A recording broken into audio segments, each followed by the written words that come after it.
நம்ம இன்றைக்கி முள்ளங்கி பொரியல் பண்ண போகிறோம்.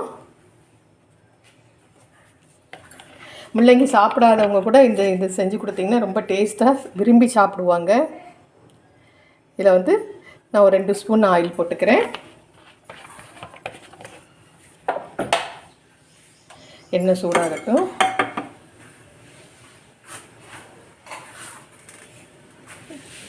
இதில் கடுகு உளுந்தம்பருப்பு,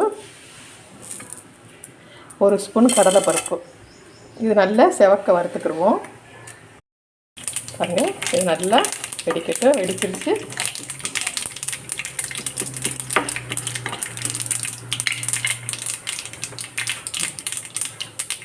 இதில் வெங்காயம் போட்டுக்கணும். வெங்காயம் கொஞ்சம் கண்ணாடி பதத்துக்கு வந்தால் போதும்.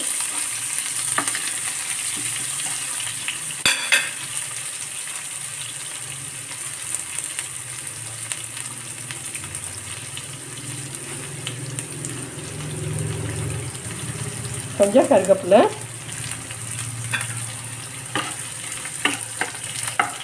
முள்ளங்கியை நல்லா சின்ன சின்னதாக கட் பண்ணி வச்சுருவோம்.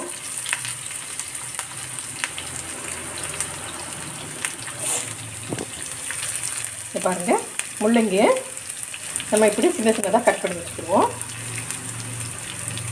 இது வெங்காயம் நல்லா கண்ணாடி பதத்துக்கு வதங்கிடுச்சு. பாருங்கள்,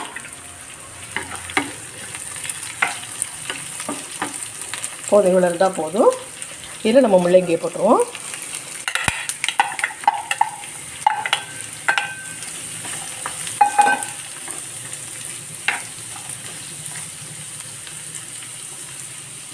கொஞ்சம் நேரம் அப்படியே வச்சுருந்தாலே அது முள்ளங்கி கொஞ்சம் தண்ணி விட்டுரும்.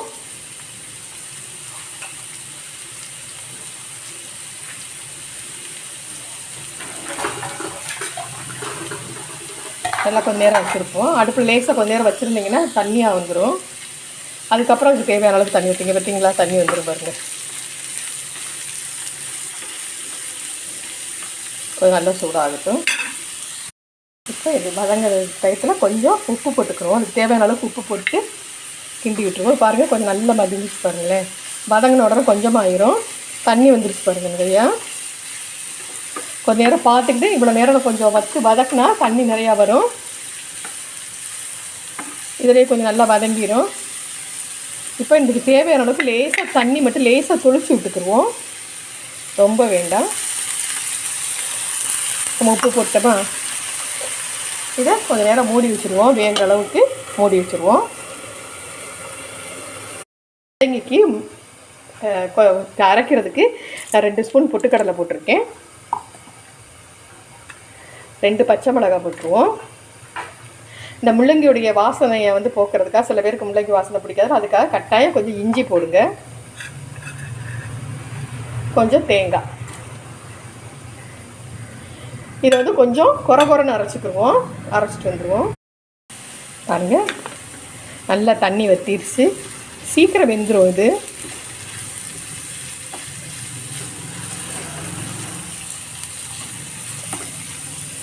பார்த்து தேவையான அளவுக்கு உப்பு மட்டும் போட்டுட்டிங்கன்னா, இப்போ நம்ம தேங்காய் இதெல்லாம் அரைச்சி வச்சுருக்கோம்னா, குறைன்னு அரைச்சி வச்சோம்.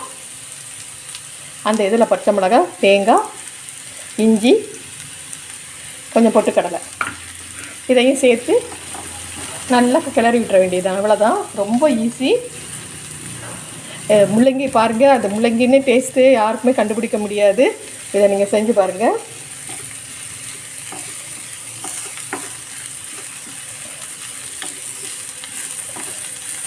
அடுப்பை சிம்மில் வச்சுக்கிட்டு நல்லா கிண்டி விட்டிங்கன்னா, ரொம்ப நல்லா ஒரே மாதிரி கிண்டி விட்டிங்கன்னா ரொம்ப டேஸ்ட்டாக இருக்கும். கட்டாயம் இஞ்சி மட்டும்தான் அதில் கொஞ்சம் நம்ம சேர்க்கணும். எக்ஸ்ட்ரா இஞ்சி சேர்த்தா அந்த வாசனை போயிடும். பிடிக்காதவங்களுக்கு கூட அந்த பிடிக்கும். இது